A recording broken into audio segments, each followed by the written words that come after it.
It's Channel 4 News at 6 o'clock. Channel 6 News, starring Akshay Renat, starring Aaron Ben-Sharos, with your host, Fernando Marca. Hi, this is your host Fernando Marca for Channel 4 News. Today we will be talking about Persia, ancient Persia to be exact. We will be talking about its social hierarchy, the role and position of its women, its art and architecture, its religion, and its economy. We will go over this with I as your cameraman and your narrator, with your on-scene reporters/actors Aaron Ben Shalom and Akshat Renat. I hope you enjoy our following video. Thank you.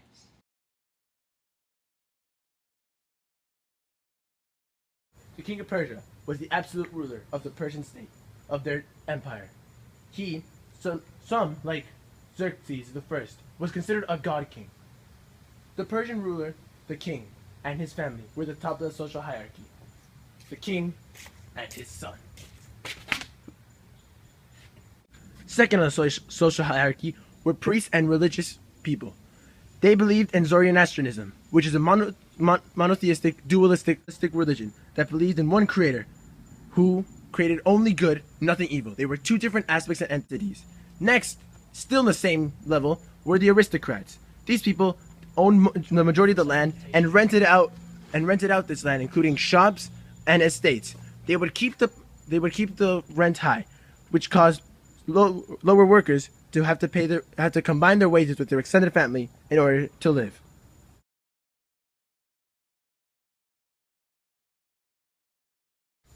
Now, in the economy, there were also landlords. These were usually wealthy, noble aristocrats who would rent out houses, shops, even entire estates for those who could not afford them, such as laborers, peasants, and farmers. Business is going good.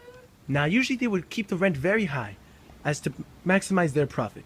Should I increase rent? Definitely. Now, these rents, of course, were too high for a single laborer to pay on his own in a year.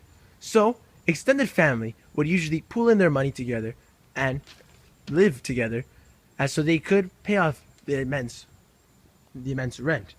Now, this entire family would include grandparents, parents, children, uncles, aunts. Also, they could just pay the rent.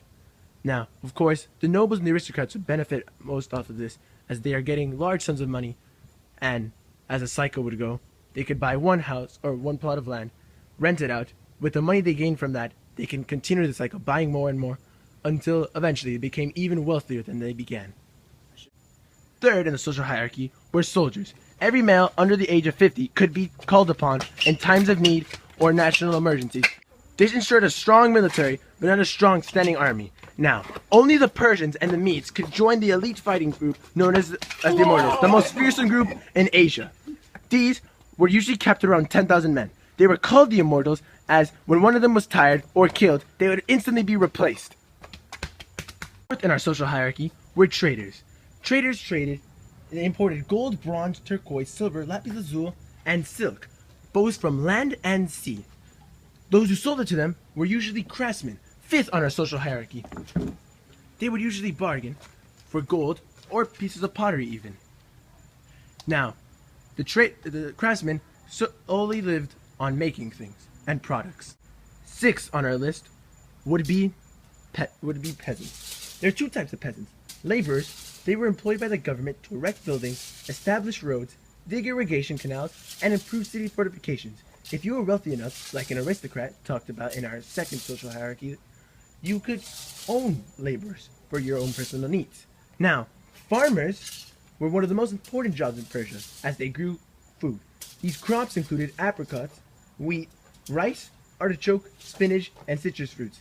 They would also trade to the traders and merchants to other places, which didn't have these crops. Now, there were also slaves in Persia. Slaves would usually be taken from conquered nations. Some of the highly valued jobs were actually done by slaves, such as doctors, nurses, or teachers. These were usually taken from Greek or Egyptian city-states, which would be highly educated, as they were highly advanced societies.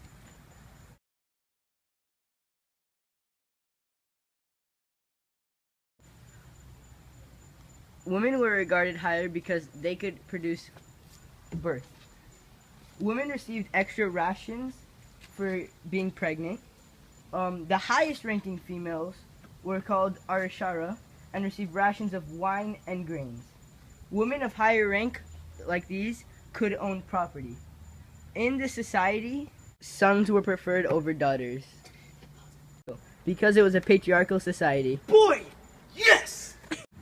Children are born into their class, unlike in China, and similar to India. You're gonna grow up to be just like your father. A slave!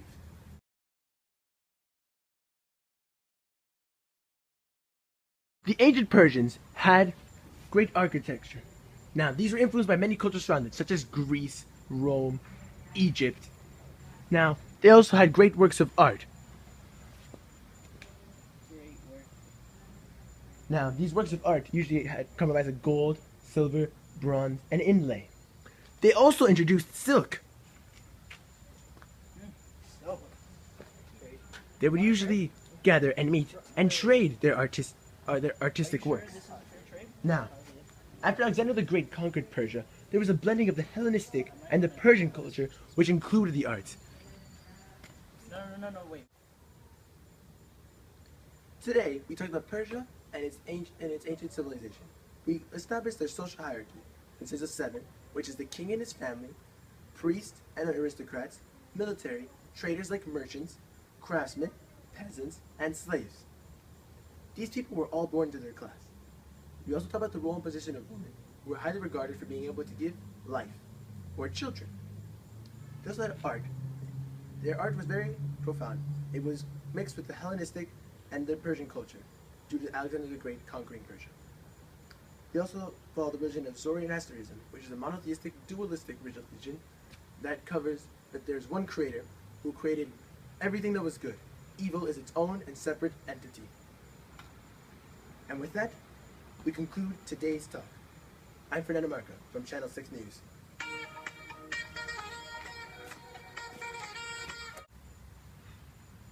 Today.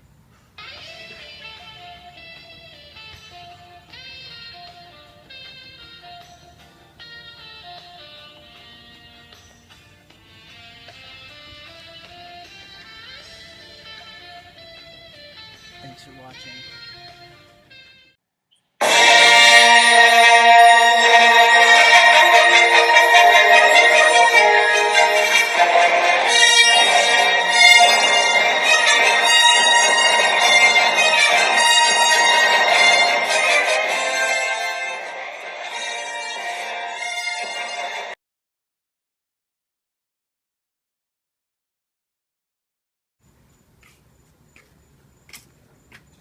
Stop. All right. Are you sure? Yeah. No, just keep going. Just keep going. Are you sure? No, just try to do it again.